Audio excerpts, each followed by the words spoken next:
Bon, après avoir vu l'action, ça c'est un champ uniforme, voilà, j'ai expliqué suffisamment ce que c'était qu'un champ uniforme, voilà, il est produit ici par un condensateur pour voir les lignes de champ. J'ai vu ici, ça c'est un champ qui n'est pas uniforme justement. On a, connaissant le champ, on peut trouver les lignes de champ. Connaissant le champ électrostatique, on peut trouver le vecteur champ électrostatique, on peut trouver les lignes de champ. Connaissant les lignes de champ, on peut trouver les vecteurs électrostatiques. Alors j'ai vu le comportement de l'électron dans un champ uniforme. L'électron subissait une accélération, voilà, qui allait dans le sens inverse du champ électrostatique. Et le comportement des électrons de conduction dans un champ uniforme, j'ai pris un conducteur cylindrique. Et voilà, ici c'est l'électron qui est accéléré, il va en ligne droite. Pour la raison que j'avais invoquée auparavant, j'ai fait la vidéo. Voilà. Et puis bon, j'ai vu, ça c'est le comportement de l'électron dans un champ uniforme. Et puis, ça, c'est le comportement euh, des électrons de conduction dans un champ uniforme. J'ai montré que, voilà, dans un conducteur métallique, qu'est-ce qui se passait? Ben, on avait les électrons de conduction qui allaient dans le sens inverse de celui euh, du champ. Alors, j'avais terminé en conclusion en disant que le mouvement d'ensemble des électrons de conduction du métal sous l'action de, bien sûr, de force électrostatique qui crée le courant d'intensité I, voilà, qui circule, lui, dans le sens inverse de celui des porteurs de charge. Bon, tout ça, j'avais vu, j'ai expliqué tout ça dans des vidéos séparément, et donc maintenant vient la troisième vidéo qui va être consacrée toujours dans le champ uniforme au comportement des cations dans un champ uniforme. Bon, je vais l'écrire ici tant que j'y suis. Voilà. Comportement des cations. Comportement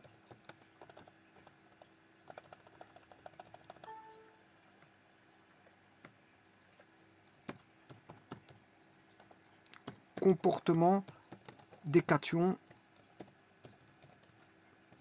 dans un champ uniforme.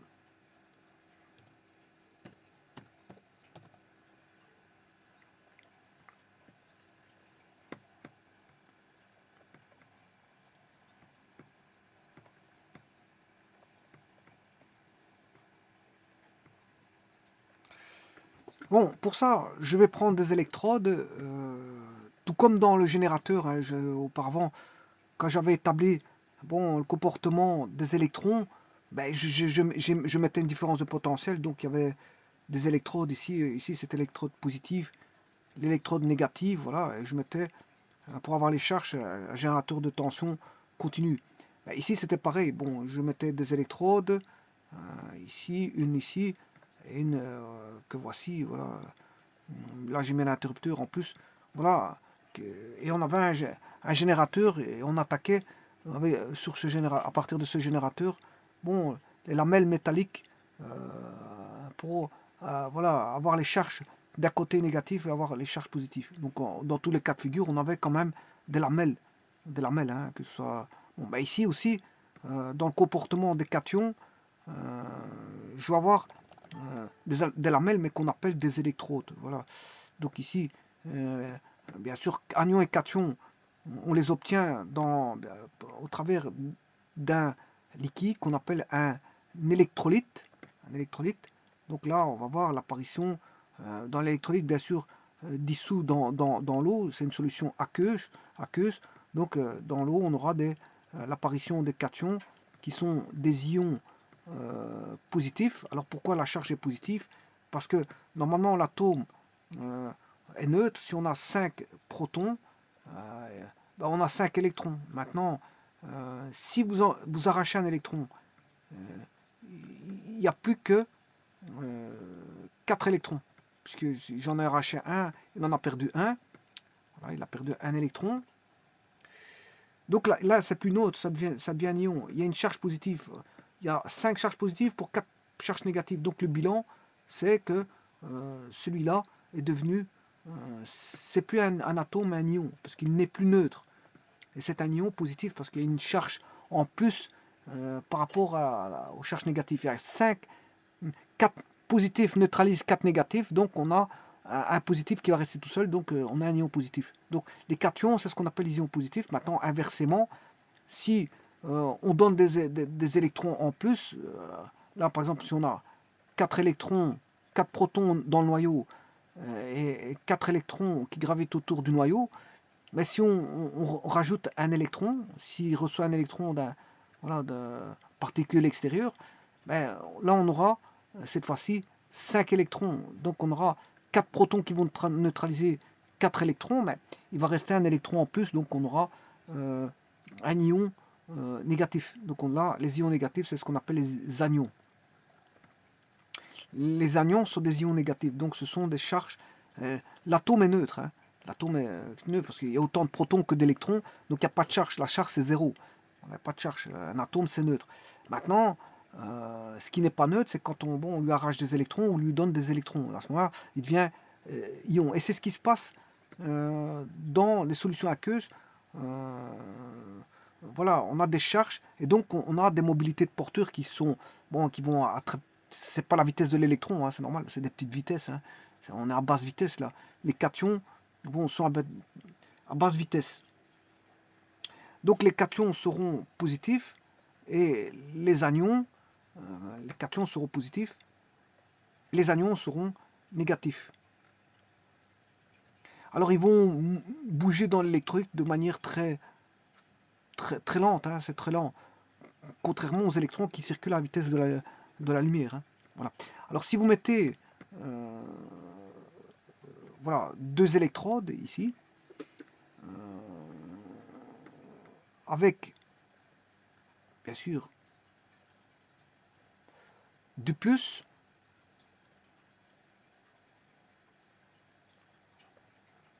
et du moins, ben là vous allez déséquilibrer la solution. Donc on a ici ce qu'on a à faire à un électrolyseur. L'électrolyseur, ça veut dire que vous allez mettre une différence de potentiel dans un électrolyte où il y a déjà une différence de potentiel. Hein.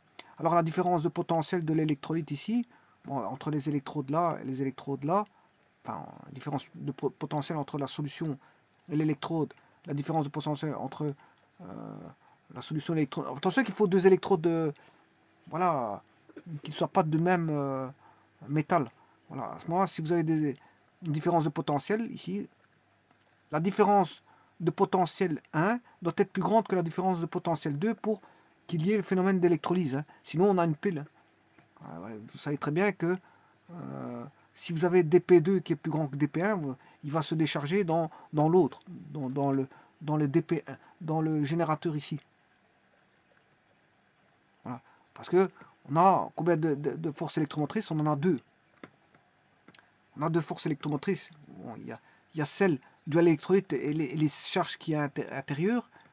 Voilà, on a, si vous mettez 2 plaquettes comme ça de métaux différents, vous avez une pile. Hein. Ça, c'est une pile. Voilà, c'est une pile pour autant que les métaux soient différents. Voilà, et on a un électrolyte ici avec des ions. Voilà. Là, vous avez une différence de potentiel. Là, je peux mesurer une différence de potentiel. Hein. Donc, je vais appeler ça, cette différence de potentiel, dp1.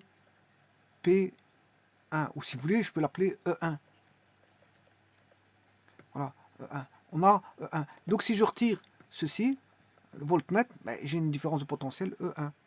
Si maintenant, vous venez mettre une différence de potentiel par un générateur extérieur, voilà, comme ceci, là, le générateur a une tension E2, ben, pour avoir voilà, l'électrolyse, il faut que E2 soit plus grand que 1. Voilà. Bon, ça, c'est pour la petite histoire. Donc, supposons qu'on ait cette condition, c'est-à-dire que E2 soit plus grand que 1.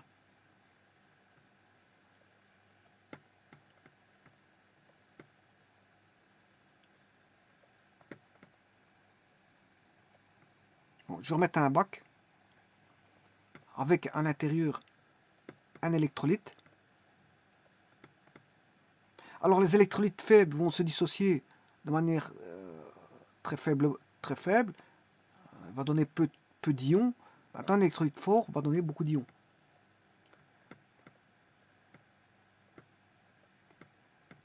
Alors, je vais mettre des électrodes. En électricité, il faut toujours deux fils, hein, un aller et un retour. C'est le cas ici. Voilà, on a un aller et un retour. Voilà. Alors, pour faire l'électrolyse, je vais créer voilà, ce générateur en mettant une polarité ici positive. Voilà, une polarité positive. Donc, ici, c'est une force électromotrice continue. Hein. On va mettre une force électromotrice continue. Voilà, donc, une polarité, une positive d'un côté, et négative et constante. On a un générateur de force électromotrice constante. Voilà, et cette force électromotrice, bon, je peux l'appeler grand E. À pas confondre avec le champ électrique. Hein. Ça, c'est égal à la force électromotrice. Hein. Voilà, force électromotrice.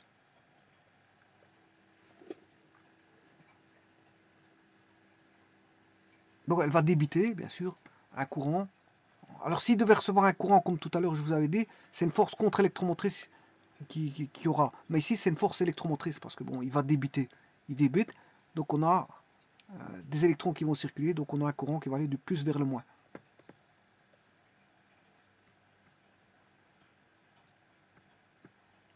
Alors, le champ électrique, ici, la plaquette va être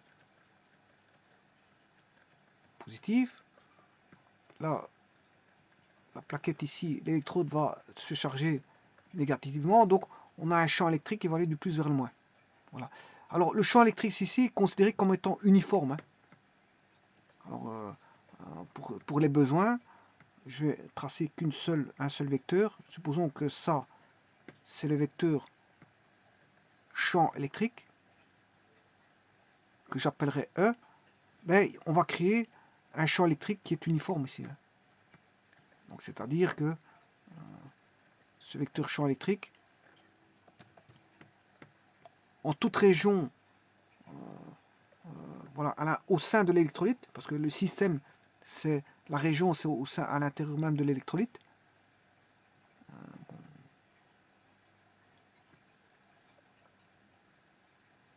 On aura ce vecteur-là.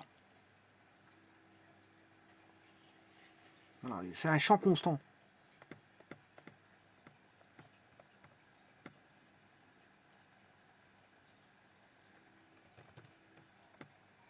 Voilà, ce champ, il est comme ceci. Alors, je pourrais en mettre tant que je veux, tant que j'en veux. Le champ est orienté dans ce sens-là. Et donc, si maintenant on a bien sûr une différence de potentiel ici, petit e, bien sûr, si E est plus grand que E, on a affaire à ce qu'on appelle une électrolyse. L'électrolyse, bon, le générateur s'appelle, le système se dénommera avec le générateur un électrolyseur.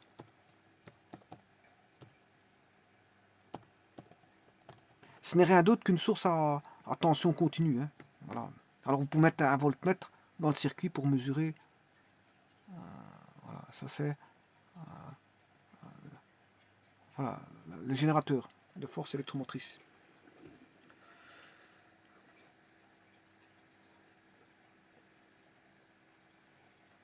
Alors le plus est appelé bien sûr l'anode.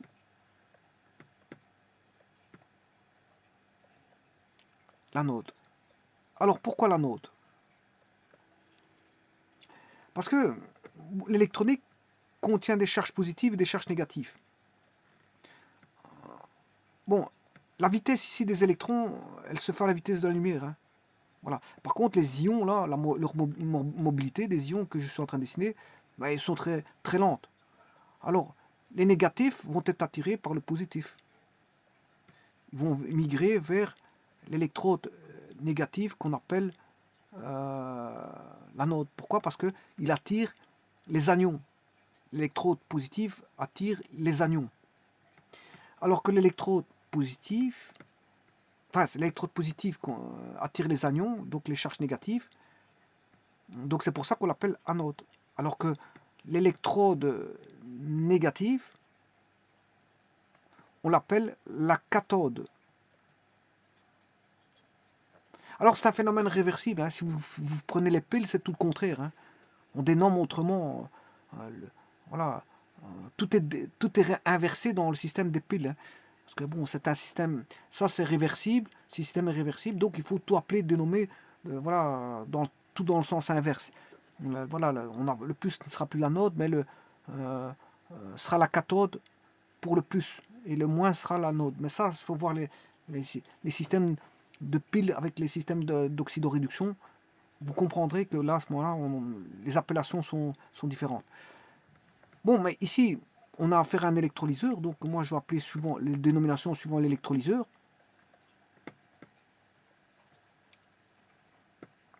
Et la cathode va attirer les charges plus. Les charges plus vont migrer à une certaine vitesse, bon, qui est très, très lente, hein, vers, vers la cathode, qui est l'électrode négative. Bon, ici j'aurais pu mettre des fils, hein, parce que c'est vrai que généralement, ce qu'on fait, on laisse des électrodes comme ceci, voilà, et on fait un raccordement de fils, hein. Donc en gros, ce qu'on fait, c'est de mettre des fils. Voilà, d'ici, on connecte un fil de là à l'électrode. Voilà. On connecte un fil d'ici à cette électrode. Ça se passe comme ça, on capte par des fils, hein. Et donc, on va avoir une migration des ions positifs vers le moins. Donc la migration, elle va se faire comme ceci, pour les plus. Donc la migration des plus va suivre le chemin du champ. Alors que les moins vont aller à contre-courant, ils vont aller dans le sens opposé du champ. Les moins, ils vont aller dans le sens opposé du champ. Donc, le champ, il va dans ce sens-là. Eh bien, les moins, ils vont aller dans le sens, en contre-courant du champ. Alors que le plus, il va dans le même sens que le champ.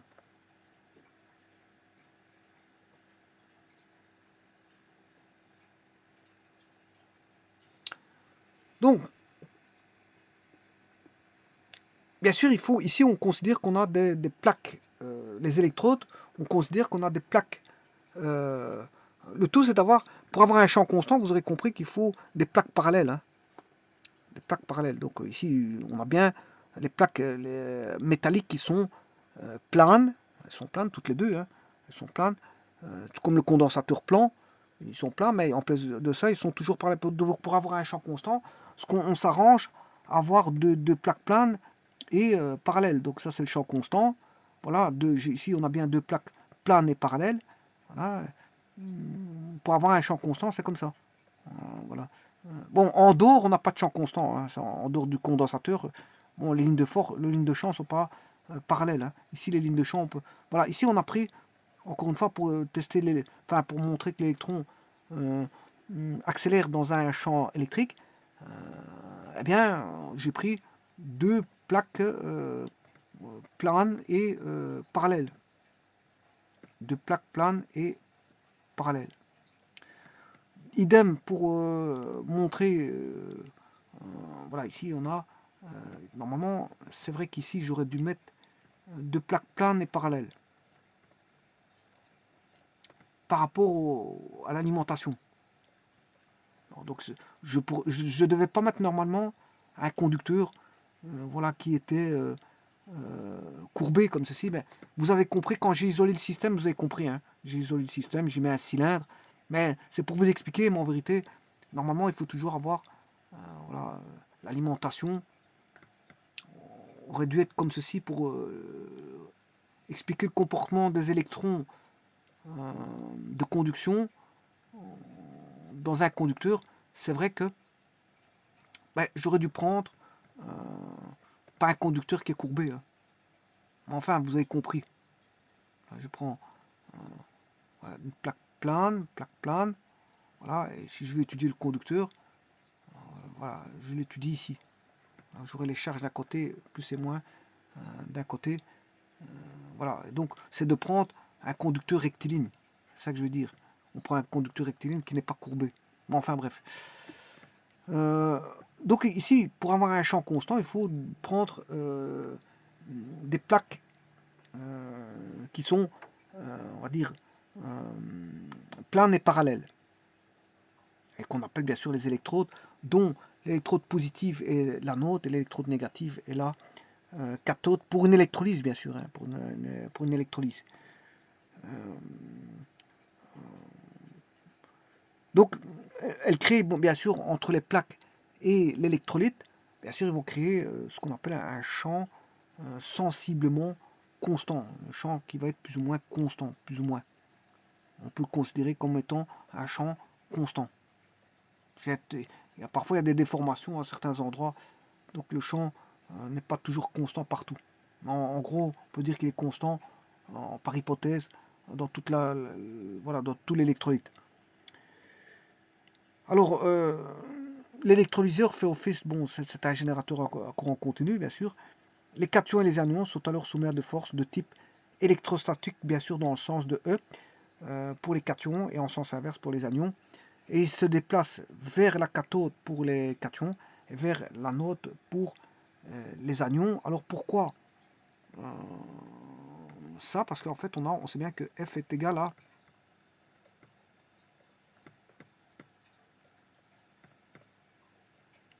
F égale QE. Q étant, si je prends les cations qui sont positifs, ben, là, le déplacement va se faire dans le même sens que E. Donc les anions, les cations, ils vont dans le même sens que le champ électrique. Le champ électrique E que voici, voilà, qui est constant, sensiblement constant, mais les cations vont dans le même sens que E.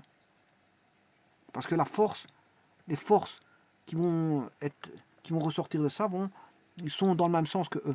Maintenant, si vous prenez les anions, F égale QE, ben, le Q ici, pour les anions, il est négatif, donc on aura des forces qui vont aller dans le sens opposé au champ. Opposé au champ. Et donc, s'ils sont opposés au champ, ben, on a une mobilité voilà, vers la gauche. Vers, vers, vers la gauche, dans ce cas-ci, vers la gauche, parce que vers la gauche, j'ai mis le plus. J'ai mis le plus à gauche. Donc, les moins iront vers la gauche. Donc, on a une mobilité vers la gauche. Alors que les plus auront une mobilité vers la droite. Alors que la droite, c'est les moins ici. Hein. Vous aurez compris ça. Donc en fait, tout simplement, on a des forces qui suivent le courant du champ électrostatique. Si Q est positif, bien sûr, et si Q est négatif, ben, ils vont à contre-courant du champ. Et comme le champ, il va du plus vers le moins, ben, aller à contre-courant du champ, c'est aller vers le plus. Et aller dans le même courant que le moins, c'est aller vers les moins. Voilà, je vous remercie.